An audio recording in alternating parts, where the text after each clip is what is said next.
Le Paris Santé, spécialiste des voyages médicaux, vous offre ses services pour l'organisation de vos séjours de soins dans les meilleurs hôpitaux et cliniques de France et partout en Europe. Le Paris Santé planifie vos rendez-vous médicaux ou d'hospitalisation et sera à vos côtés dès votre arrivée et jusqu'à votre retour dans votre pays.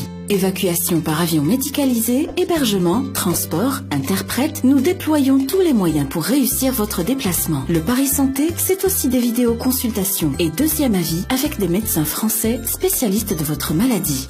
Plus d'informations sur www.leparissanté.com, facebook.com/leparissanté ou par téléphone au 00 33 1 48 39 41 99. Avec le Paris Santé, bénéficiez vous aussi de la qualité d'un système de santé mondialement reconnu.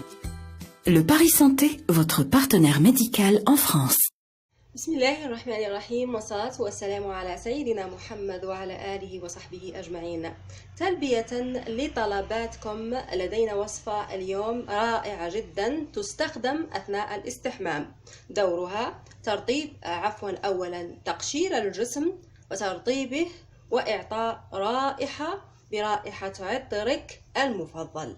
هذه المكونات طبيعية، مدة صلاحيتها تكون طويلة جدا لأننا نقوم بحفظ هذه الوصفة في المجمد واستخدامها أثناء الاستحمام. هذه الوصفة تنشط الدورة الدموية عندما نستخدم زيت جوز الهند في هذه الوصفة.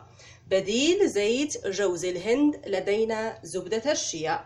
كذلك تعمل على استرخاء وتهدئة العضلات خاصة للعاملات والأمهات اللواتي تسهرن على الأطفال الصغار، فتعمل على تهدئة العضلات إذا استخدمت زيت اللافندر في هذه الوصفة. كذلك تعمل على تنظيف بشرة الجسم وتقشيرها بفضل استخدام صودا الخبز أو بيكربونات الصوديوم في هذه الوصفة. كذلك تعمل على تعقيم الجسم وتنظيفه كذلك من الخلايا الميتة.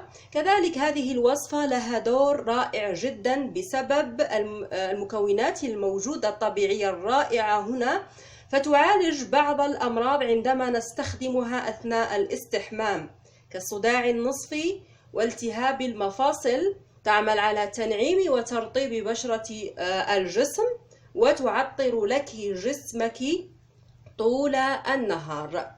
هذه المكونات لدينا زيت جوز الهند.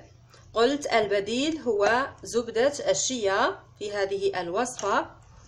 نأخذ ملعقة طعام كبيرة من زيت جوز الهند، يكون جامد، هذا هو الأصلي لأنه يتجمد في الجو البارد. قلت ممكن مضاعفة المقادير وعمل كمية كبيرة، يمكن لكل العائلة استخدامها آمنة وليست لها أي أعراض جانبية. المكون الثاني لدينا هنا بيكربونات الصوديوم أي صودا الخبز. نحتاج لملعقة شاي لكل ملعقة طعام كبيرة من زيت جوز الهند أو زبدة الشيا. نحتاج لملعقة شاي صغيرة من كل مكون من المكونات التي سأذكرها الآن. ونحتاج لملح الليمون حمض الستريك. ملح الليمون متوفر عند بائعي لوازم الحلويات أو بائعي المواد التغذية، متوفر في كل مكان. يمكن تعويضه بملح الطعام، ولكن من الأفضل استخدام ملح الليمون أي قلت حمض الستريك، أسيد ستريك، موجود ومتوفر، سعره رخيص جدا. المكون الرابع هنا لدينا هنا الأوكربون، متوفر عند الصيدليات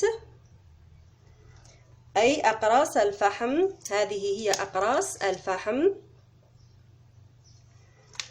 وهذه هي العلبة لمن طلبنا مني أن أوضح العلبة على الكاميرا.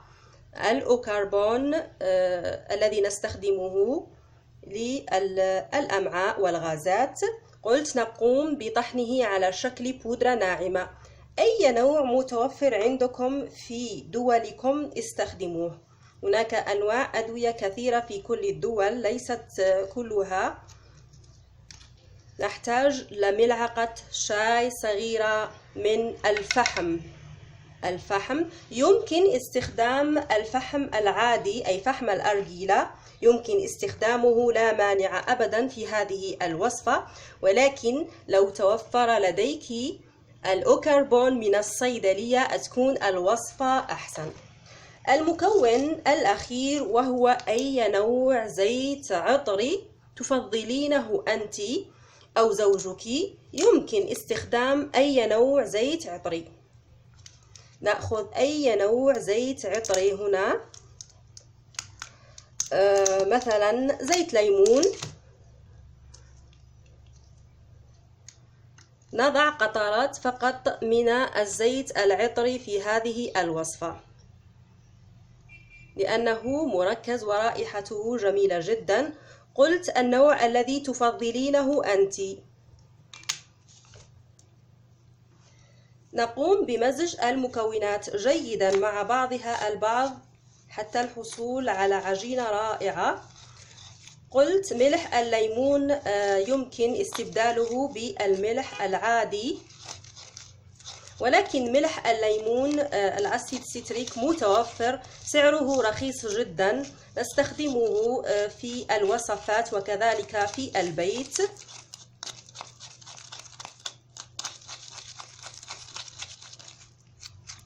هذه الوصفة ممنوع استخدامها على بشرة الوجه منعا باتا. نأخذ أي قوالب سيليكون أو أي قوالب متوفرة عندك في البيت، ونقوم بملء هذه القوالب لأننا نقوم بحفظها في المجمد.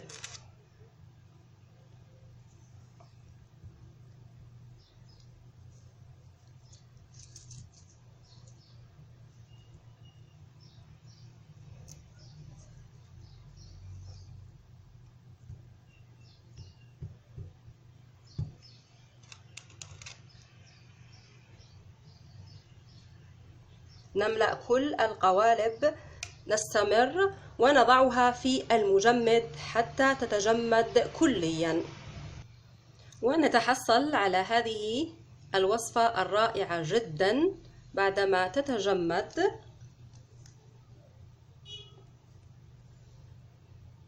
هذه هي الوصفة. يمكن عدم استخدام هذه الوصفة في هذه المكعبات والاكتفاء فقط بحفظها في علبة محكمة الإغلاق وأخذ الكمية التي تستخدمينها أثناء الاستحمام. يمكن عملها في علبة ويمكن حفظها في مكعبات السيليكون للاستخدام بهذه الطريقة تكون أفضل.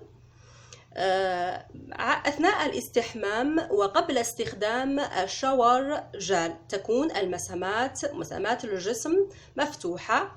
ندلك هذه الوصفة على الجسم، الساقين، القدمين، الركب، الكوعين، الذراعين، على كل الأماكن المسمرة. قلت نبتعد نهائيا عن الوجه، بشرة الوجه.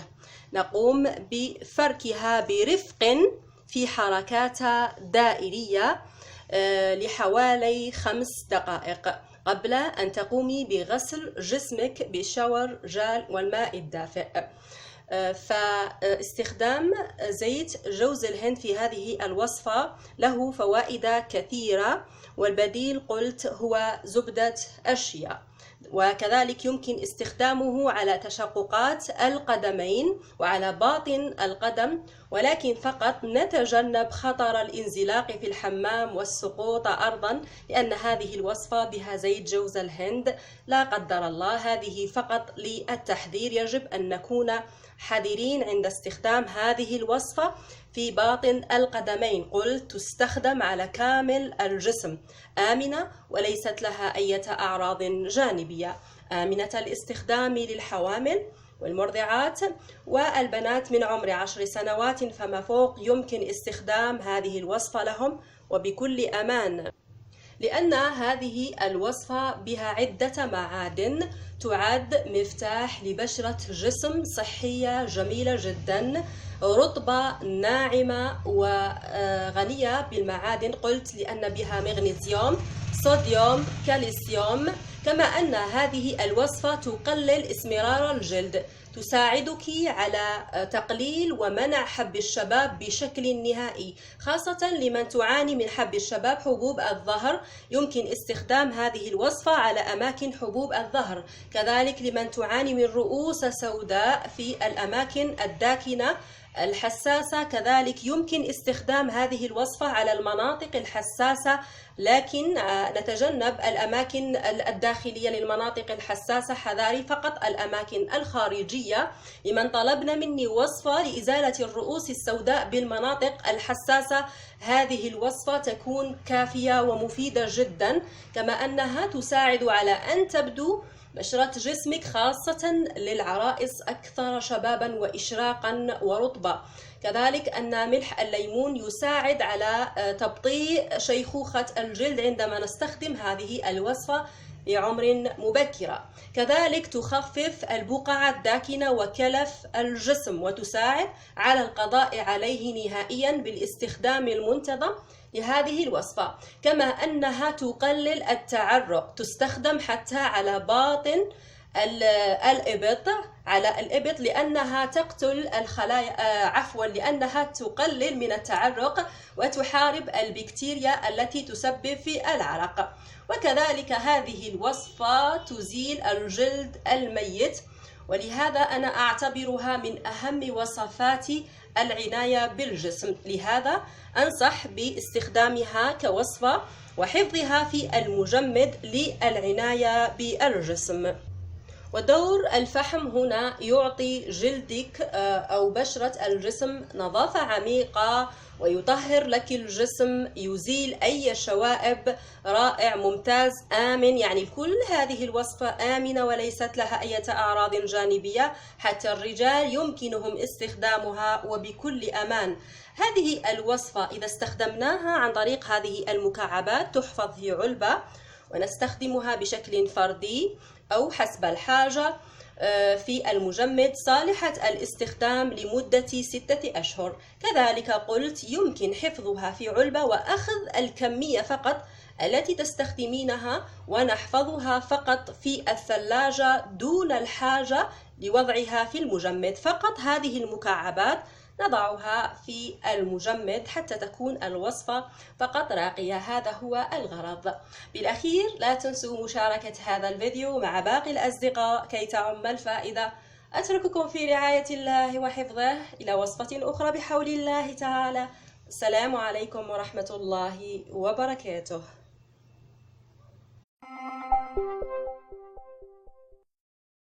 Le Paris Santé, spécialiste des voyages médicaux, vous offre ses services pour l'organisation de vos séjours de soins dans les meilleurs hôpitaux et cliniques de France et partout en Europe. Le Paris Santé planifie vos rendez-vous médicaux ou d'hospitalisation et sera à vos côtés dès votre arrivée et jusqu'à votre retour dans votre pays. Évacuation par avion médicalisé, hébergement, transport, interprète, nous déployons tous les moyens pour réussir votre déplacement. Le Paris Santé, c'est aussi des vidéoconsultations et deuxième avis avec des médecins français spécialistes de votre maladie.